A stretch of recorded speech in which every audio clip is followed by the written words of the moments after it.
Good morning, students of class 11 Humanities.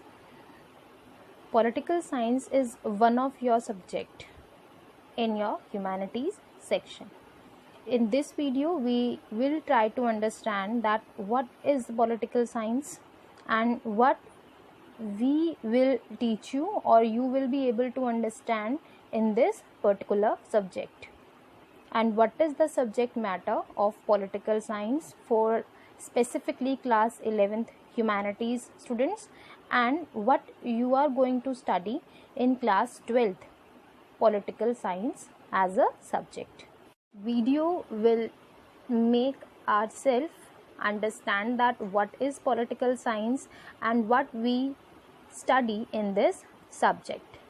Let us start with point 1, that political science is the study of politics and power from domestic, international and comparative perspective.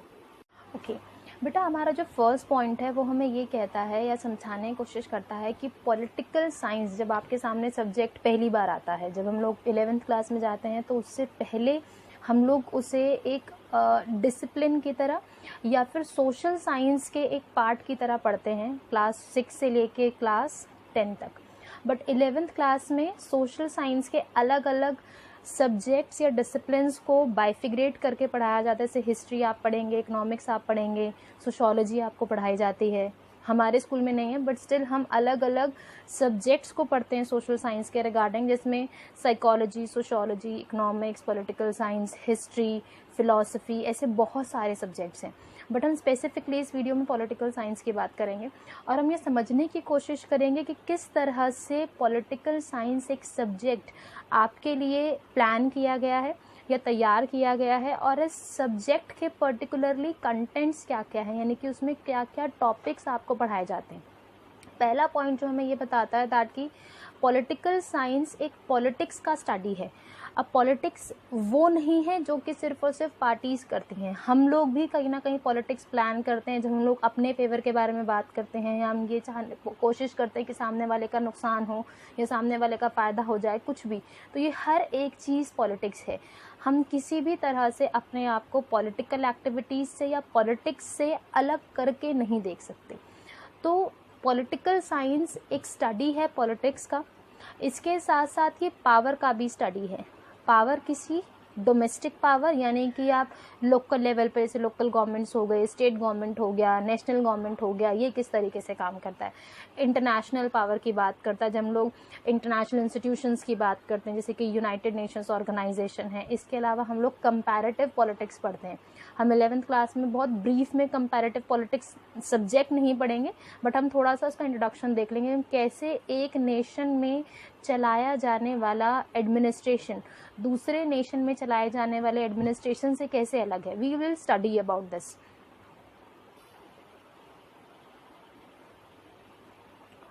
और next point जो है आपका बेटा, it is the study of relationship between the nations and individuals. हम लोग जब बेटा political science की बात करते हैं तो हमें एक आइडिया लगता है कि ये एक ऐसा स्टडी है या फिर एक ऐसा सब्जेक्ट है जो कि हमें बताने की कोशिश करता है कि गवर्नमेंट में और इंडिविजुअल में क्या रिलेशन है, कि गवर्नमेंट किस तरीके से इंडिविजुअल यानी कि उसके सिटीजन्स के लिए या फिर उसकी टेरिटरी में रहने वाले जो लोग हैं उनके लिए क्या क्या काम करती है. तो हमें इसके बारे में पता चलता है.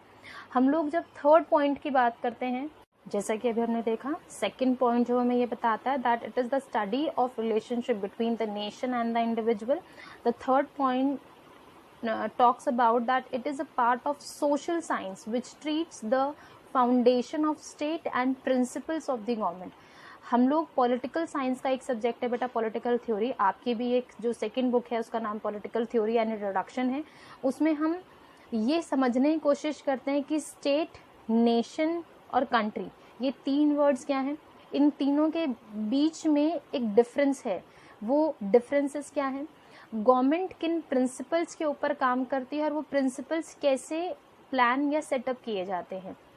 फोर्थ पॉइंट हमें कहता है that it is a study of government and political institutions. अब गवर्नमेंट जैसा कि डेमोक्रेटिक गवर्निंग सिस्टम है या बाकी इंडियन गवर्नमेंट है, यूएसए की गवर्नमेंट है, ब्राज़ीलियन गवर्नमेंट है, रशियन गवर्नमेंट है, हम इन सब के बारे में पढ़ेंगे.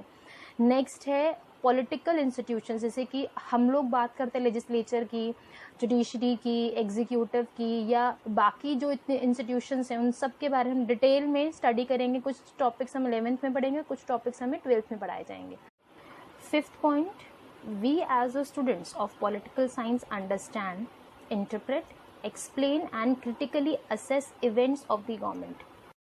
बेटा जो 5th पॉइंट है वो आपको बताता है कि हम जब political science as a subject पढ़ना स्टार्ट करते हैं तो इस सब्जेक्ट में हमारे पास बहुत सारी चीज़ें आती हैं। हम एक पर्टिकुलर एस्पेक्ट की बात करें एज एन एग्जाम्पल, तो हम लोग देखते हैं कि जब भी कोई भी प्रोग्राम, कोई भी पॉलिसी या कोई भी इवेंट गवर्नमेंट के थ्रू ऑर्गेनाइज किया जाता है तो हम उसका इंटरप्रिटेशन करते हैं, हम उसे समझने की कोशिश करते हैं, हम उसे अपने लेवल या अपने अंडरस्टैंडिंग के बेसिस पर उसे एक्सप्लेन करने की कोशिश करते हैं। और सबसे इम्पॉर्टेंट चीज़ क्या है कि हम उसे क्रिटिकली असेस करते हैं। क्रिटिकली असेसमेंट का मतलब है कि आप उसके नेगेटिव और पॉजिटिव पॉइंट एनालिसिस या आइडेंटिफाई करने की कोशिश करते हैं। और जब भी बेटा किसी भी चीज़ को क्रिटिकली इवैल्यूएट या क्रिटिकली असेस किया जाता है पॉलिटिकल साइंस के टर्म्स में, तो आप सिर्फ और सिर्फ उसके नेगेटिव पॉइंट्स बताकर या आइडेंटिफाई करके अपना काम ख़त्म नहीं करते। आप उसके नेगेटिव पॉइंट्स और पॉजिटिव पॉइंट दोनों लिस्ट आउट करते हैं और आपके अकॉर्डिंगली वो नेगेटिव क्यों है, उसे कैसे पॉजिटिव किया जा सकता है, यानी कि उसकी प्लेस पर क्या हो कि वो पॉजिटिव फीचर्स के साथ सामने आ सके। तो वो हर एक चीज़ as a political science student हमें आइडेंटिफाई करवाना पॉलिटिकल साइंस सब्जेक्ट पढ़ने के बाद समझ में आती है। ये थोड़ा सा और डिटेल में चलते हैं। जैसे कि पॉइंट नंबर 6 हमें एक्सप्लेन करता है दैट एज अ डिसिप्लिन और as a subject political science is much more comprehensive. बहुत ज़्यादा कॉम्प्रिहेंसिव सब्जेक्ट है। इसमें हम बहुत सारी चीज़ें पढ़ते हैं, जैसे कि पॉलिटिकल थॉट क्या है, पॉलिटिकल थ्योरी क्या है, जो थिंकर्स हम लोग पढ़ेंगे। हम लोग ज़्यादा थिंकर्स नहीं पढ़ते बेटा 11th क्लास में, बट हाँ कुछ थिंकर्स के नेम्स आपके सामने इंट्रोड्यूस कर दिए जाते हैं, जैसे कार्ल मार्क्स है, एरिस्टोटल है, प्लेटो है, जीन जैक रूसो हैं या रॉल्स हैं। ऐसे बहुत सारे थिंकर्स के नेम हम इंट्रोड्यूस करेंगे और उसके साथ साथ उन्होंने क्या क्या स्टडी किया है, क्या क्या चीज़ें हमें बताई है स्टेट के बारे में, राइट्स के बारे में, ड्यूटीज़ के बारे में, इक्वालिटी के बारे में, जस्टिस के बारे में, वो सब चीज़ें हम उनके पॉलिटिकल थ्योरी वाले सेक्शन में पढ़ते हैं। हम लोग कुछ पॉलिटिकल आइडियोलॉजीज़ के बारे में पढ़ेंगे, लाइक सोशलिज्म क्या है, सेकुलरिज्म क्या है, डेमोक्रेसी क्या है, या फिर हम लोग ये पढ़ते हैं कि कैपिटलाइजेशन है, कैपिटलिज्म क्या है। और आइडियोलॉजीज़ के बारे में हम लोग 12th क्लास में और डिटेल में चलेंगे, उसके प्रैक्टिकल सिचुएशंस को देखेंगे। We will study about institutions like legislature, executive, judiciary, NITI Aayog, election commission, the long list of institutions in the Indian government. Structural framework क्या है कि पार्लियामेंट का स्ट्रक्चर कैसा है, हमारी जुडिशरी का स्ट्रक्चर कैसा है, लेजिस्लेचर जो स्टेट लेवल पे लेजिस्लेचर्स हैं उनका स्ट्रक्चर क्या है, एग्जीक्यूटिव सेंटर स्टेट के स्ट्रक्चर्स क्या हैं, तो वो हम स्ट्रक्चरल फ्रेमवर्क के बारे में पढ़ते हैं।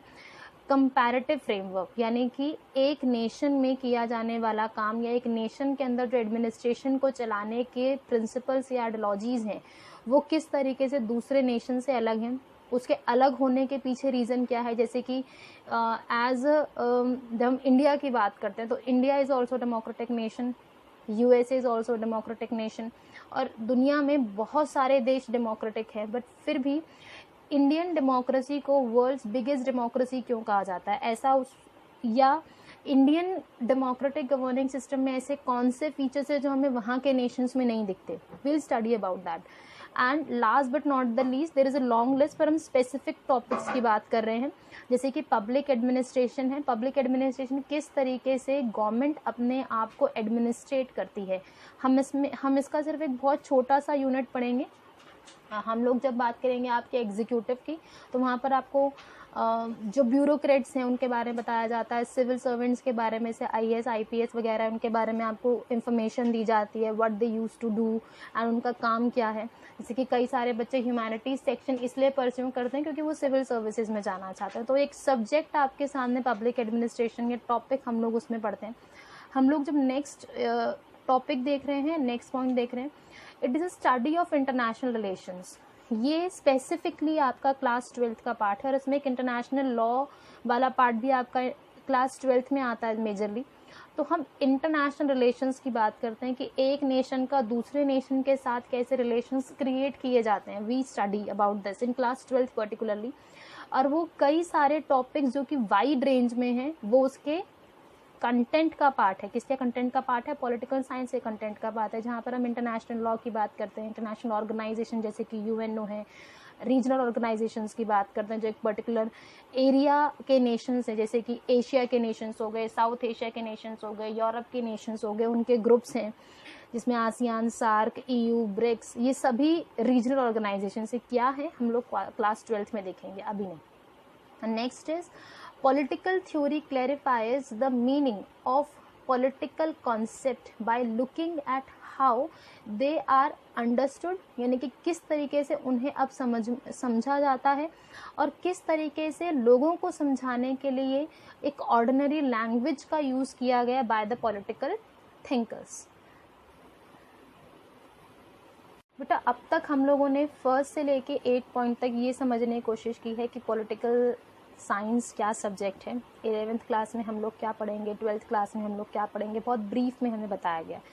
पॉलिटिकल साइंस ऐसा नहीं है कि सब्जेक्ट को हम लोग 2 पेज के नोट्स बनाएं और उसमें ख़त्म कर दिया जाए, बहुत बड़ा सब्जेक्ट है। जैसा कि आपको एक इंडेक्स, 1 पेज के इंडेक्स से आपको थोड़ा सा आइडिया लग जाता है कि वो क्या क्या है, तो ये पॉइंट्स आपको सिर्फ एक ब्रीफ आइडिया दे रहे हैं, ब्रीफ इंट्रोडक्शन दे रहे हैं आपके सब्जेक्ट का, कि सब्जेक्ट को बुक से पढ़ने से पहले आपको थोड़ा सा आइडिया लग जाए कि हम क्या क्या पढ़ेंगे, क्या क्या सीखेंगे और किस किस फील्ड में आप इसका इस्तेमाल कर सकते हैं आफ्टर अंडरस्टैंडिंग दिस सब्जेक्ट।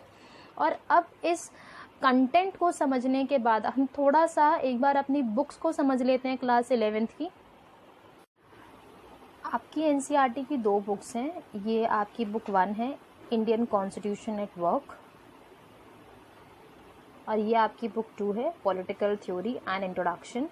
ये दोनों बुक्स हम क्लास 11th में पढ़ेंगे। फर्स्ट बुक भी आपकी 40 मार्क्स की है, सेकंड बुक भी आपकी 40 मार्क्स की है, और 80 मार्क्स प्लस 20 मार्क्स में, 20 मार्क्स में हम लोग बेटा प्रोजेक्ट वर्क करते हैं। प्रोजेक्ट वर्क पर बेस्ड आपका 10 मार्क का वाइवा होता है। जैसा कि अभी हमने देखा कि हमारे पास पॉलिटिकल साइंस की 2 बुक्स हैं। बेटा सिलेबस इस साल थोड़ा चेंज हुआ है, क्या क्या चेंजेस आए हैं, जैसे जैसे चैप्टर्स हम करेंगे वैसे वैसे मैं आपको बताती रहूँगी।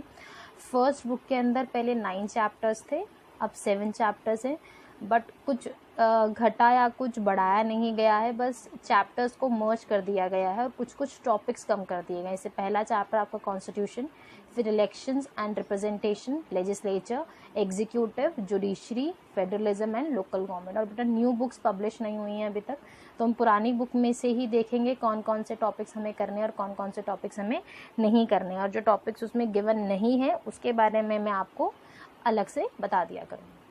पॉलिटिकल थ्योरी के अंदर ज़्यादा कुछ चेंजेस नहीं हुआ है, मेजॉरिटी में सब कुछ सेम ही है।